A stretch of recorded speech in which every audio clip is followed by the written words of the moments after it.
Hi viewer, நான் உங்கள் doctor Kumar பேசுகிறேன். நம்ம நிகழ்ச்சியில் இந்த பாலியல் சம்மந்தப்பட்ட பல்வேறு தரப்பட்ட நிகழ்ச்சியில் பார்த்துட்டு வந்துட்டுருக்கோம். அந்த வகையில் இன்றைக்கி நம்ம பார்க்கக்கூடிய ஒரு தலைப்பு என்னன்னு கேட்டிங்கன்னா, இந்த ஆண்மை குறைவுக்கு என்னென்ன பல வகைகள் நம்ம எடுத்துக்கொள்ளலாம், அட்வைசபிள் ஆர் நாட் அட்வைசபிள், எடுத்துக்கொள்ளக்கூடியது என்ன, எடுத்துக்கொள்ளக்கூடாது என்ன அப்படிங்கிறது தான் இந்த வீடியோவில் நம்ம பார்க்க போகிறோம். வழக்கம் போல் இந்த நிகழ்ச்சி உங்களுக்கு பிடிச்சிருந்துன்னு கேட்டிங்கன்னா லைக் பண்ணுங்கள், மற்றவர்களுக்கும் பயனுள்ளதாக இருக்குன்னு கேட்டிங்கன்னா ஷேர் பண்ணுங்கள். மறந்துடாமல் எனக்கு சப்ஸ்கிரைப் பண்ணி எனக்கு ஹெல்ப் பண்ணுமாறு மிக பணிவோடு கேட்டுக்கொள்கிறேன். நான் உங்கள் டாக்டர் குமார். வாங்க நம்ம நிகழ்ச்சிக்குள்ளே போகலாம். பொதுவாக ஆண்மை ஊக்கி இல்லற இன்பத்தில் ஈடுபடுவதற்கு தேவையான பொருள்கள் நம்ம நிறைய இருக்குது. ஆனால் அதை நம்ம சப்ளிமெண்ட்டாக எடுத்துக்கொண்டு வரும்பொழுது சில நேரம் சில பக்க விளைவுகள் உண்டு பண்ணுவதற்கு வாய்ப்புகள் அதிகம். இது 2 வகைகளாக பிரிக்கலாம். ஒன்று மருந்து, மற்றொன்று உணவு. சரிங்களா? இந்த மருந்துகள் எல்லாமே மருத்துவருடைய உரிய ஆலோசனையின் பேர்லேயும், அதே நேரத்தில் உரிய பரிந்துரையின் பேர்லேயும், அவங்க கொடுக்கக்கூடிய அளவின் பேர்லேயும் எடுத்துக்கொள்ள வேண்டும். அதே நேரம் உணவு சில ஃபுட் சப்ளிமெண்ட் நம்ம எடுத்துக்கொள்ளும் பொழுது இதுக்கு மருத்துவருடைய ஆலோசனையோ இதெல்லாம் வேண்டியதில்லை. காலகாலமாக நம்ம புழக்கத்தில் புழங்கி வரக்கூடிய இந்த பொருட்களை நம்ம தாராளமாக நம்ம எடுத்துக்கொள்ளலாம். சரிங்களா? இதுக்கு அளவீடுகள்லாம் கிடையாது. சரிங்களா? நம்ம வேணுங்கிற அளவுக்கு எடுத்துக்கலாம். வயிறு நிறைஞ்சினா விட போகிறோம். சரிங்களா? அப்படி இது பண்ணக்கூடிய சில உணவுப் பொருட்களில் காய்கறி, பழங்கள், அரிசி வகைகள், திணை வகைகள், நவதானியங்கள் சொல்லக்கூடிய வகைகள், அதே நேரத்தில் சில இன்றைக்கி உள்ள மாடர்ன் ட்ரெண்டில் பீஸா, பர்கர் இந்த மாதிரியான உணவு வகைகள் இவைகள்லாம் நிறைய இருக்குது. சரிங்களா? அது எல்லாமே நம்ம போய்க்கொள்ள வேண்டாம். இன்றைக்கி இந்த ஆண்மை சம்பந்தப்பட்டதுகளுக்கு எந்தெந்த பல வகைகள் உங்களுக்கு ஏற்புடையதாக இருக்கும் அப்படிங்கிறது தான் இந்த வீடியோவில் பார்க்க போகிறோம். சரிங்களா? பொதுவாக அரும்பாகி, மொட்டாகி, பூவாகி, காயாகி, கனியாகி அதில் வரக்கூடியது தான் இது. அது மனித வாழ்க்கைக்கும் எல்லாருக்கும் அதுக்கும் பொருத்தக்கூடியது தான் இந்த பழத்தோட ஒரு இது. சரிங்களா? அதாவது நம்ம திரையம்பகம் யஜாம்பகம் புஷ்டிவர்த்தம்னு சொல்லி ஒரு ஸ்லோகமே சொல்லுது. சரிங்களா? என்ன சொல்லுதுன்னு கேட்டிங்கன்னா, எப்படி பழுத்த பூசணி பழம் கொடியிலிருந்து விடுபடுகிறதோ அதே போல தான் ஒருவருடைய இறுதி காலமும் இருக்க வேண்டுங்கிற மாதிரி அந்த ஸ்லோகங்கள் சொல்லுது ஒழிய வேறு ஒன்றும் கிடையாது. அந்த இதில் பார்க்கும்போது ஒரு மனிதன் சிறு குழந்தையாக இருந்து கருவாகி வெளியில் அதே நேரத்தில் உருவாகி திருவாகி கல்யாணம் முடிஞ்சு குழந்தை பிடிச்சி இறுதி காலம் முதுமையில் தான் இருக்க வேண்டும் அப்படிங்கிறது தான் ஒரு இது. அதைத்தான் இந்த பழமும் நம்மள்கிட்ட உணர்த்துது. சரிங்களா? அதில் பார்க்கும்போது பூவாகி முட்டாகுது, காம்பாகி இதாகிட்டு ஒவ்வொரு ஸ்டேஜ் பை ஸ்டேஜாக காயாகி கனியாகி திருப்பி புழுந்து விதையாகி முளைக்கிறது. சரிங்களா? இதுதான் சைக்கிள். சரிங்களா? இதை நம்ம இது ஒன்றாலே வாழ்க்கையோட தத்துவமும் உணர்ந்துடும். சரி, ரொம்ப வளவளன்னு அதில் போக வேணாம். இப்போ என்னென்ன பழம் முதல் இடத்துல இருக்குங்கிறத நம்ம பார்ப்போம். நம்ம பார்க்க போகிறது முழுக்க இந்தியன் வெரைட்டிஸ் தான் நம்ம பார்க்க போகிறோம். வெளிநாட்டில் உள்ள நிறைய பழங்கள் இருக்குது. அதெல்லாம் நம்ம பேர் தெரியாத பழங்களை சொல்லி நம்ம உங்களை சுற்றுல விட விரும்பலை. நீங்கள் ஈஸியாக அவைலபிளாக கிடைக்கக்கூடிய பழங்கள். சரிங்களா? நம்பர் 1 இடத்துல இருக்கிறது மாதுளை பழம். மாதுளை பழம் ஏறத்தாழ நம்ம நூல்கள்லேயும் பல இடத்துல சொல்லி கொண்டு வருகிறார்கள். ஆன்மீக ரீதியாகவும் இந்த மாதுளை பழத்தை பற்றி நிறையா பேர் சொல்லி கொண்டு வருகிறார்கள். சரிங்களா? இதை நம்ம சில பூஜை முறைகளை உட்படுத்தி கொடுத்தா கருத்தரித்து விடும் அப்படிங்கிற நம்பிக்கையும் காலகாலமாக இருந்து கொண்டு இருக்குது. அதில் எந்தவித மாற்று கருத்தும் கிடையாது. சரிங்களா?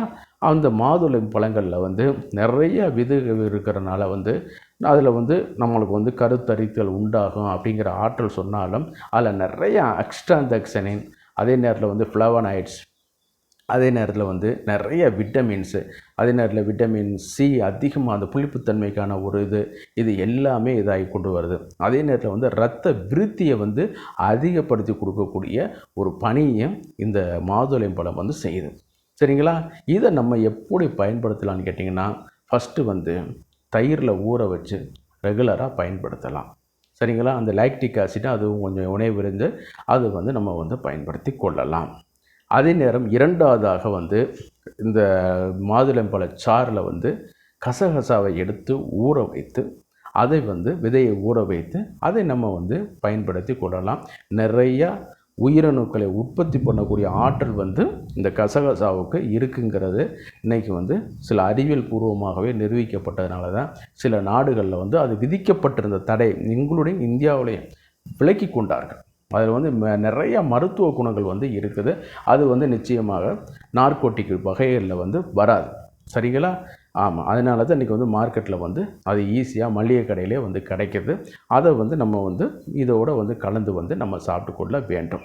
அதோடு வந்து பார்த்திங்கன்னு கேட்டிங்கன்னா இந்த மாதுளம் பழத்தை வந்து சூடு பண்ணியோ இந்த மாதிரி ஐஸ்கிரீமில் போட்டோ அந்த மாதிரியான இதெல்லாம் நீங்கள் தயவு செய்து பண்ண வேண்டாம். அட்லீஸ்ட் ஜூஸ் மாதிரியாவது போட்டுக்கொண்டு சாப்பிடுங்க. அடுத்து 2ஆம் இடத்தை வகிப்பது வந்து அத்திப்பழம். இன்றைக்கி அத்திப்பழம்னா என்ன ஆயிடுச்சுன்னு கேட்டிங்கன்னா அதில் வந்து பார்த்திங்கன்னா அந்த மரத்தோட இது வந்து பார்த்திங்கன்னா தனது விதைகளை பழங்களை வந்து அப்படியே வந்து மரத்தோடு ஒட்டி இருந்து அது வந்து வரக்கூடிய ஒரு தாவர வகையில் ஒரு சிறந்த ஒரு இதை பார்த்து கொண்டு தான் அதில் அந்த காலத்தில் வந்து நிறைய விதைகளை உற்பத்தி பண்ணக்கூடிய இதுகளில் வந்து வரும் பொழுது இந்த அத்திப்பழம் வந்து நிறையா வந்து நம்ம சாப்பிடலாம்னு சொன்னது. இதில் வந்து பார்க்கும் பொழுது நம்ம இந்தியன் வெரைட்டிஸ் இருக்குது பார்த்திங்களா, அது கிடச்சின்னா வாங்கி சாப்பிடுங்க. நிறையா வந்து வெளிநாட்டு வெரைட்டிஸ் வந்து வருது, அது தயவு செய்து தவிர்த்து விடுங்கள். பட் கிடைக்காத பட்சத்தில் வந்து நம்ம சாப்பிட்டு கொள்ளலாம், தவறு கிடையாது. அதனால் வந்து ஒன்றும் பயப்பட வேண்டியது கிடையாது ஒழிய. பட் வந்து நம்ம சூழ்நிலையை ஒட்டி வளரக்கூடிய தாவரங்கள் இதில் வந்து நம்மளுடைய உடல் நலத்துக்கான சில மருத்துவ காரண இது வந்து அதில் இருக்கிறனால வந்து அதை வந்து நம்ம பயன்படுத்தி கொள்ளலாம். மாதுளை பழமும் அதே மாதிரி தான். சரிங்களா? நம்ம வீட்டில் நம்ம பக்கத்திலே வளரக்கூடிய மாதுளை பழங்களையும் நம்ம வந்து அந்த மாதிரி பயன்படுத்தி கொள்ளலாம். அதே மாதிரி அத்திப்பழம் நாட்டு வெரைட்டிஸ் இருந்தால் அதை வாங்கி பயன்படுத்தி கொள்ளுங்கள். அதே மாதிரி இந்த ஸ்மூத்தியாக போட்டு சாப்பிட்றது ஏதாவது ஒரு இதில் வந்து பயன்படுத்தி கொள்ளுங்கள். கொஞ்சம் விதைகளுக்குள்ள சில பூச்சிகள் வந்து இல்லாத மாதிரி கொஞ்சம் பார்த்து கவனமாக எடுத்துக்கொள்ள வேண்டும். பொதுவாக வந்து இந்த மாதிரியான இதுகள்லாம் இருக்குதுன்னு கேட்டிங்கன்னா அதில் வந்து நல்லா இருந்தால் தான் அது வந்து வசிக்கும். இன்றைக்கி வந்து பூச்சி மருந்து அது இதெல்லாம் போட்டோம்னா என்னன்னு கேட்டிங்கன்னா அது வந்து வசிக்காது. அப்போ அது வந்து அந்த பூச்சிக்கொல்லிகள் எடுக்கிறனாலையும் நம்மளுக்கு வந்து பாதிப்பாக மாறிவிடும். அதனால் வந்து நம்ம அந்த மாதிரியான இதுகளில் தவிர்த்து கொண்டு நம்ம அத்திப்பழத்தை வந்து எடுத்துக்கொள்ள வேண்டும். ஃபஸ்ட்டு வந்து மாதுளம்பழம் பார்த்தோம், அடுத்து அத்திப்பழம். அடுத்து வந்து முக்கியமான ஒரு இதில் வந்து பார்க்கக்கூடியது வந்து நெல்லிக்கனி. சிலவங்க சொல்லுவாங்க நெல்லிக்காயின்னு சொல்லுவாங்க. ஆமாம், அது கிடையாது, அது பேர் நெல்லிக்கனி தான். ஆமாம், ஔவையார் வந்து அதியமானுக்கு வந்து நெல்லிக்கனியை தான் ஈன்றாருங்கிற மாதிரி கொடுத்தாருங்கிற மாதிரி ஒரு டாக்குமெண்ட்டே வந்து பதிவாயிருக்கு. சரிங்களா? இதில் நிறைய விட்டமின் சி வந்து இருக்குது, ஆன்டி ஆக்சிடெண்ட் வந்து இருக்குது. நம்ம ஆக்சிஜன் இன்ஹேல் பண்ணி வரும்பொழுது அந்த ஆக்சிஜன் சைக்கிள் வந்து என்னன்னு கேட்டிங்கன்னா ஒவ்வொரு செல் மெம்பரன்ஸை வந்து டேமேஜ் பண்ணி ஆக்சிடேஷன் பண்ணி ஃப்ரீ ரேடிக்கல்ஸை வந்து இது பண்ணி கொடுக்க வைக்கும். அதனால் வந்து என்னான்னு கேட்டிங்கன்னா இது வந்து அந்த செல்கள் வந்து டேமேஜ் ஆகி போயிடும், இன்க்ளூடிங் டெஸ்டிக்கல் உள்ள செல்களும் பாதிக்கப்பட்டுரும். அதை வந்து இது வந்து சரி பண்ணி கொடுக்க வைக்கும். இது வந்து பார்த்திங்கன்னு கேட்டிங்கன்னா சிலவங்களுக்கு வந்து பார்த்திங்கன்னு கேட்டிங்கன்னா மம்ஸ்ன்னு சொல்கிற ஒரு இதனாலேயோ சில வைரஸ்கள் பாதிப்புனாலேயோ அல்லது டிவி இந்த டெஸ்டிகுலர் இதனாலேயோ வந்து அந்த டெஸ்டிக்கல் ஃபங்க்ஷன் வந்து பாதிக்கப்பட்டு போய்விடும். அதை வந்து இது இந்த நெல்லிக்காய் வந்து ரிப்பேர் பண்ணக்கூடிய சரி செய்யக்கூடிய ஒரு ஆற்றல் இருக்குது. இன்றைக்கி சில ஒரு ரொம்ப விலை மதிப்பான உள்ள சில வெளிநாட்டிலேருந்து வரக்கூடிய சில மருந்துகள் பேர்கள்லாம் இருக்குது. யுபிகுரனால் அதே மாதிரி இந்த மாதிரியான பொருட்கள்லாம் வந்து பார்த்திங்கன்னா ஆன்டி ஆக்சிடென்ட் சொல்லி கொடுக்குறாங்க. அதெல்லாம் வந்து ஒரு ஃபங்கஸ்லேருந்து எடுத்து கொண்டு வரக்கூடிய ஒரு இது. ஆனால் அதுக்கு முன்னாடியே காலகாலமாக கொடுக்கக்கூடியதான் இந்த நெல்லிக்கனி. இது வந்து அந்த செல்களுடைய ஆற்றலை அதிகப்படுத்தி உயிரணுக்களுடைய மொட்டிலிட்டியை அதிகப்படுத்தக்கூடிய ஒரு செல் ரிப்பேர் பண்ணக்கூடிய மெயின்டைன் பண்ணக்கூடிய ஒரு பணியை இது பண்ணுறதுனால வந்து செல்கள் மீண்டும் உயிரோட்டமாக மாறக்கூடிய ஒரு சூழ்நிலைக்கு இது வந்து தள்ளப்பட்டு இது பண்ணிக்கணும். அடுத்து வந்து பார்க்கும் பொழுது பேரிச்சம்பழம் மாதிரியான ஒரு ஃப்ரூட்ஸ் வந்து இந்த இதில் வந்து கிடையாது. அதனால தான் என்ன பண்ணுறாங்கன்னு கேட்டிங்கன்னா உபவாசம் இருக்கிற காலகட்டத்தில் நோன்பு இருக்கிற காலகட்டத்தில் முதல்ல எடுத்துக்கொள்வது தண்ணிக்கு அடுத்து என்ன எடுத்துக்கிறாங்க கேட்டிங்கன்னா இதுதான் எடுத்துக்கிறாங்க. இப்போ பேரிச்சம்பழம் தான் எடுத்துக்கிறாங்க. இனிப்பு தன்மையை தாண்டி நிறைய ஃபைபர் கண்டென்ட் வந்து அதில் வந்து இருக்குது. சரிங்களா? அந்த ஃபைபர்லேயே இந்த மாதிரியான அந்த வறட்சியை தாங்கி வளரக்கூடியது எல்லாமே வந்து இந்த வாழ்க்கையில் போராடக்கூடிய நேச்சர் எல்லாமே அதில் வந்து மனிதர்களுக்காகவும் சரி, விலங்குகளுக்காக இருக்கட்டும், தாவரங்களுக்காக இருக்கட்டும், சில அபூர்வ ஆற்றல் வந்து அதில் வந்து பதிந்து காணப்படுது.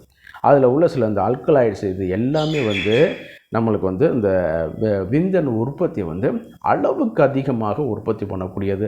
டெஸ்டோஸ்டரான் லெவலை வந்து ஸ்பைக் பண்ணி அதிகமாக பூஸ்ட் பண்ணக்கூடிய ஒரு குவாலிட்டி இருக்கிறனால வந்து இந்த பல வகைகளை வந்து நம்ம எல்லாருமே சாப்பிட்டு கொள்ளலாம். இது வந்து பார்க்கும்போது சர்க்கரை வியாதி இந்த மாதிரியெல்லாம் கொஞ்சம் கட்டுக்கோப்பில் இருக்கிற மாதிரி இருந்தால் இன்னும் கொஞ்சம் நல்லது. சரிங்களா? நிகழ்ச்சியோட இறுதி பகுதிக்கு வந்துட்டோம். இந்த நிகழ்ச்சி உங்களுக்கு பிடிச்சிருந்துச்சுன்னா லைக் பண்ணுங்கள். அதே நேரம் மற்றவருக்கு பயனுள்ளதாக இருந்துச்சுன்னா ஷேர் பண்ணுங்கள். மறந்துடாமல் எனக்கு சப்ஸ்கிரைப் பண்ணி ஹெல்ப் பண்ணுமாறு பணிவோடு கேட்டுக்கொள்கிறேன். நான் உங்கள் டாக்டர் குமார். மீண்டும் ஒரு நிகழ்ச்சியில் சந்திப்போம்.